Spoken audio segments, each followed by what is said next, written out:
atomic bomb.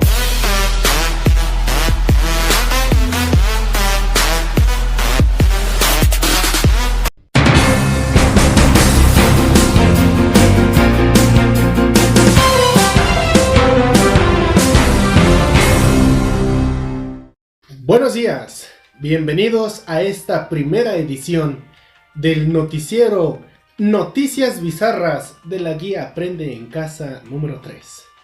En esta primera edición tenemos un programa bastante especial, porque nos encontramos a una persona que tiene más de 200 años y que vivió en la época de la independencia de México.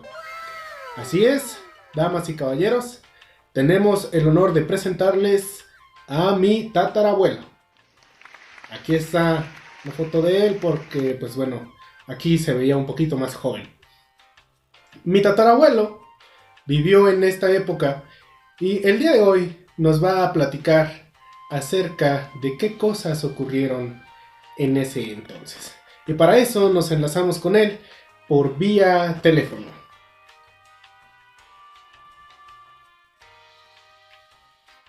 Muy buenos días, gracias por invitarme, mi querido tataranieto. No, al contrario, abuelito, muchas gracias por aceptar esta incómoda invitación para nuestra primera emisión del noticiero de Noticias Bizarras de la guía Aprende en Casa número 3. Cuéntanos, abuelito, por favor, ¿cómo es que estuvo la época de la independencia de nuestro país?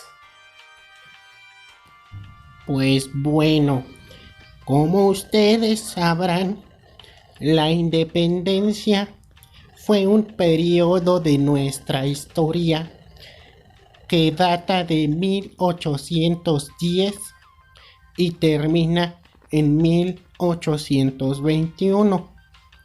Quiere decir que duró 11 años. En esta época había muchos problemas políticos, sociales y económicos. En otras palabras, las personas que tenían más tenían muchos privilegios y los que teníamos menos éramos tratados muy mal. Bastante interesante, abuelito. Déjame ponerte en contexto. Los estudiantes ya conocen acerca del tema de la independencia de nuestro país y las causas y cuáles fueron las etapas que se fueron viviendo. Pero tú cuéntanos en carne propia que viviste toda esta situación, ¿cuáles fueron las consecuencias que tuvo que las personas pues buscaran la independencia y al final la consiguieran? Dinos, por favor, ¿cómo estuvo todo ese show? Les voy a platicar únicamente sobre 7 consecuencias que yo considero más importantes. Ok. Pero ustedes pueden investigar más con otras personas o en algunas, ¿cómo le llaman ustedes? ¿Páginas de internet? Páginas de internet donde encuentren información que yo no les daré hoy. Lo primero es la eliminación de las castas. Desde el principio de la colonia, que es cuando los españoles pues ya terminaron de conquistar nuestro país y empiezan a vivir aquí, se le llamaba a los españoles, dependiendo si habían nacido en España o no, peninsulares o criollos. También a las personas habitantes de este país se les llamaba de distintas maneras. Entonces, gracias a que se realizó la independencia, a todos nos llamaron igual, sin distinciones. No me refiero a que todos teníamos el mismo nombre, pero sí teníamos los mismos derechos desde ese entonces. Por ejemplo, la educación, porque antes no todos tenían permitido ir a la escuela. La segunda consecuencia es que hubo una crisis económica. Esto fue malo porque nuestra nación estaba devastada y bastante pobre, porque la agricultura, la minería y la producción en las industrias fueron abandonadas por los trabajadores. Esto sucedió porque todos se fueron al campo de batalla a pelear. Debo decir que aproximadamente murió 500,000 de personas en combate. La economía de nuestro país estaba basada en la plata y el oro. Sin embargo, estas actividades fueron detenidas. La número 3 fue una crisis política. Esto se dio porque había diferentes bandos con ideas bastante distintas sobre cómo debería de ser el nuevo país. Cuando todo esto terminó, lo que pasó es que hubo muchos golpes de estado. Quiere decir que muchas personas se unían para tirar o quitar del puesto de gobernador supremo al que estaba y poner a otro. Estas peleas internas duraron 30 años después de la independencia y México tuvo alrededor de 50 gobernantes.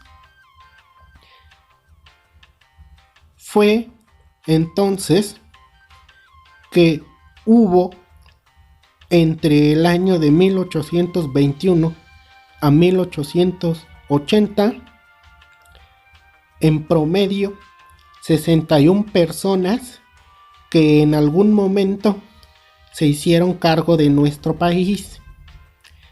La consecuencia número 4 es que hubo una nueva forma de gobierno. Después de toda la pelea, el país se dividió en dos facciones: los monárquicos, quienes apoyaban que se implementara una monarquía, o sea, que hubiera un rey, y querían que Agustín de Iturbide fuera el rey. Y también estaban los republicanos, quienes tenían un nuevo régimen y querían ser como Estados Unidos. En el año de 1822, Iturbide fue asignado como el rey. Sin embargo, como había gente en desacuerdo, como un jovencito llamado Antonio López de Santa Anna, quien inició un movimiento para anular la monarquía, o sea, para quitarla, en 1823, lo que provocó que México se convirtiera en una república. La quinta consecuencia es la Constitución de 1824. Había un grupo de personas llamados federalistas, quienes querían una constitución parecida a la de Estados Unidos. Había otros llamados opositores que no la querían. Sin embargo, los federalistas ganaron el debate y así se creó la Constitución de los Estados Unidos Mexicanos de 1824. Esto hizo que México se organizara en 19 estados y 4 territorios, además de separar los poderes entre el ejecutivo, legislativo y judicial. La sexta consecuencia es la abolición de la esclavitud. Abolición quiere decir que se quita, que ya no va a haber, que ya no existe. Gracias a la pelea que tuvimos y a la Constitución de 1824, se estableció que ningún ciudadano de suelo mexicano sería tratado o vendido como un esclavo. Y por último, la séptima consecuencia es el primer presidente de México. Después de que Agustín de Iturbide renunciara al trono, Guadalupe Victoria, que era otro muchachito, fue elegido como presidente en las primeras elecciones de nuestro país. Muchas gracias por todo, tatarabuelo. Espero y esta información les haya servido de algo, jóvenes. Aprovechen que están en la escuela y tengan un futuro brillante para que no tengan que pelear así como yo. Pues muy bien, jóvenes. Ya lo escucharon. Y pues bueno, nos despedimos de él. Una vez más, te agradezco, tatarabuelo, por prestarnos de tu tiempo y tu atención. Y esperando que en algún otro momento nos cuentes una de tus grandes historias. Ya me tengo que ir porque me toca mi inyección. Nos vemos, tataranieto. Y así es como termina la primera emisión de nuestro noticiero. No sin antes mencionarles que lo que ustedes deben de realizar, además de que debieron de haber tomado notas de lo que el ancianito nos dijo, es que ustedes, con su propia imaginación y con los hechos de la actualidad, o sea, con las cosas que pasan hoy en día, lo que van a hacer es escribir de las consecuencias de la independencia de nuestro país, cómo repercuten en nuestra actualidad. En otras palabras, vas a escribir qué cosas buenas o malas que se lograron después de que se independizó nuestro país de España. Cuando ya nos convertimos en una república, después de ese proceso, qué cosas buenas o malas, podemos tener, o mejor dicho, tenemos hoy en día. En eso consiste la actividad número 1. Nos vemos en la próxima.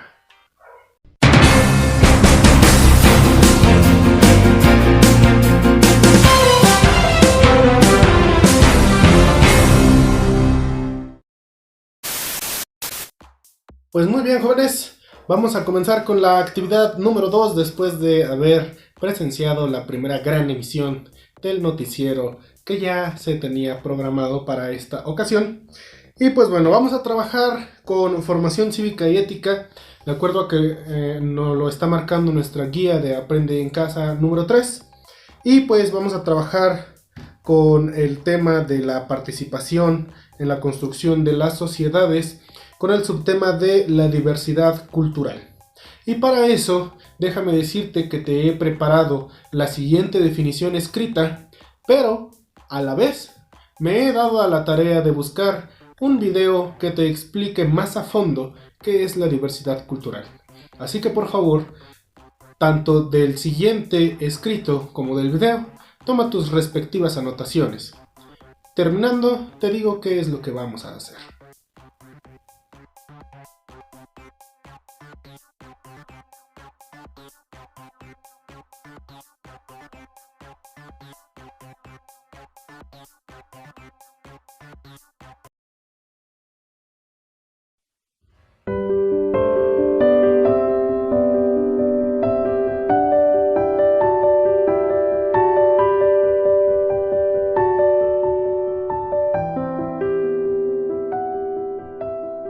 UNESCO tiene sus raíces en 1942, durante la Segunda Guerra Mundial, cuando los países aliados empezaron a prepararse para restablecer sus sistemas educativos en cuanto terminara la guerra.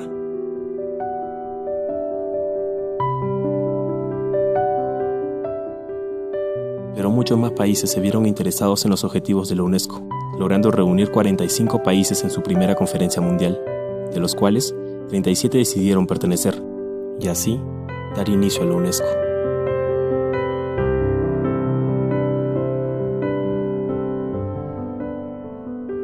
Esta organización se dedica a orientar a los pueblos en una gestión más eficaz de su propio desarrollo, a través de los recursos naturales y los valores culturales.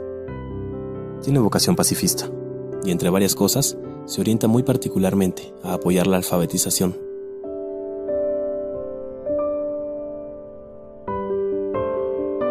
En la educación, este organismo colabora con la formación de docentes, planificadores familiares, entre otros, con el fin de que la educación esté al alcance de todos. En las actividades culturales, busca salvaguardar el patrimonio cultural mediante el estímulo de la creación, la creatividad y la preservación de las entidades culturales y tradiciones orales. Y en materia de información, la UNESCO promociona la libre circulación de ideas por medios audiovisuales, fomentando la libertad de prensa y la independencia. En resumen, la UNESCO tiene la finalidad de modernizar y hacer progresar a las naciones del mundo, sin que por ello se pierda la identidad y la diversidad cultural. Pero, ¿qué es la diversidad cultural? Desde el momento en que nacemos somos parte de alguna cultura, aunque en ese momento no somos totalmente conscientes de ello. Mientras vamos creciendo, adaptamos diferentes características y comportamientos de nuestra cultura, pudiendo diferenciar fácilmente una cultura de otra por su dialecto. Pero países como el nuestro tienen una increíble variedad de culturas, lo cual representa una gran ventaja ante otros países que muchas veces no sabemos aprovechar. Y es que el ser humano tiende a rechazar todo aquello que es diferente a él, cayendo muchas veces en la discriminación, sin entender que muy probablemente está discriminando la cultura de sus antepasados, que por consiguiente es su propia cultura. Pero, ¿qué de beneficioso hay en ser un país con una alta diversidad cultural? Pues la diversidad cultural amplía las alternativas. Gracias a esto, el peruano es altamente creativo. Alimenta diversas capacidades. Tal vez por eso digan que el peruano sabe hacer de todo un poco. Promueve valores humanos y cosmovisiones, permitiendo que la sabiduría del pasado nos prepare para el futuro. La diversidad cultural puede impulsar el desarrollo sostenible de los individuos, comunidades y países. Por lo tanto, para poder crecer como país, debemos practicar el respeto, la protección y la conservación de la diversidad del Perú, ahora y en el futuro.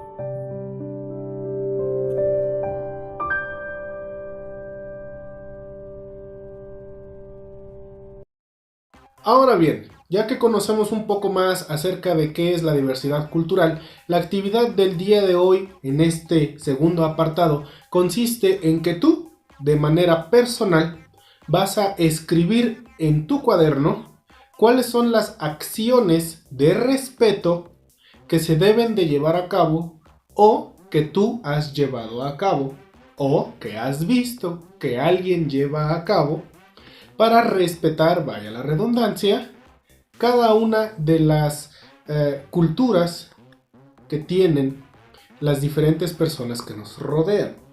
Por ejemplo, alguna vez yo he ido al centro ceremonial otomí y en alguna de esas ocasiones pues he visto a personas, mayormente mujeres, pues que tienen faldas muy grandes o que usan muchas prendas de ropa muy coloridas, con sus guaraches, con rebozos, que ocupan pañuelos en la cabeza, trenzas, qué sé yo.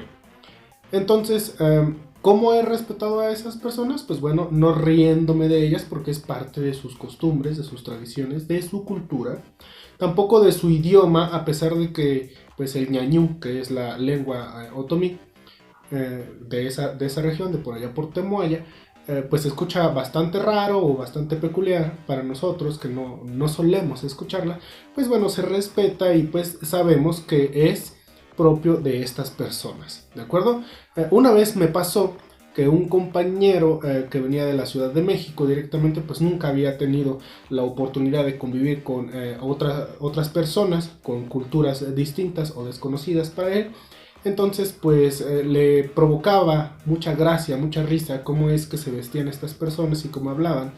Entonces pues el resto del grupo, incluyéndome, pues platicamos con él acerca de que no está bien, no es correcto, porque pues estas personas no se ríen de él por traer pues pantalones todos rotos, que le quedan chiquitos, dicen por ahí de brincacharcos, porque pues eran a 3/4, y pues unas playeras muy pegaditas cuando pues estaba gordito, ¿no?